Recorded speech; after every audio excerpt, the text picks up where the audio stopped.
Hi hello welcome to my channel. ఇవాల్టి special అయితే chicken pepper dry అండి.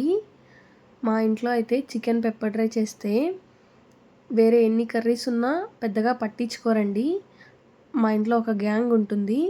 ఆ గ్యాంగ్ అయితే పెప్పర్ డ్రై చేసిన ప్రతిసారి ఈ ముక్కలన్నీ సపరేట్ లాస్ట్లో వెయిట్ చేస్తుంటారండి అందరు తినేసే వరకు. ఈ ముక్కలన్నీ సపరేట్ చేసేసి అదే కడాయిలోకి రైస్ వేసుకొని కలుపుకొని తింటే ఉంటుందండి. ఆ టేస్టే వేరు అసలు. చాలా బాగుంటుంది.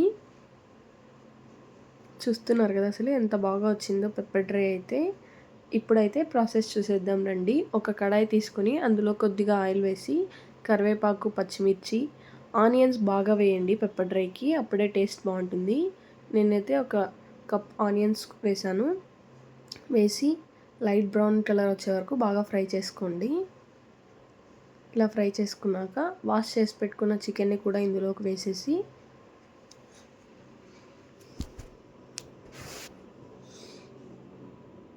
ఒక టీ స్పూన్ సాల్ట్, చిటికెడంత పసుపు కూడా వేసి బాగా ఫ్రై చేసుకోండి చికెన్ని. చికెన్ ఆల్మోస్ట్ ఇందులోనే ఉడికిచ్చేయండి.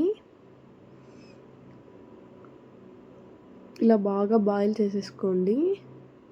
ఆయిల్ సపరేట్ అయ్యే వరకు బాగా కుక్ చేసుకోండి. ఇప్పుడు ఇందులోకి ఒక టీ స్పూన్ అల్లం వెల్లుల్లి పేస్ట్, ఒక టీ స్పూన్ కారపొడి, half teaspoon garam masala, half teaspoon chicken masala, వేయించి పెట్టుకున్న మిరియాల పొడి ఒక teaspoon, half teaspoon వరకు జీలకర్ర పొడి కూడా వేసి బాగా ఫ్రై చేయండి.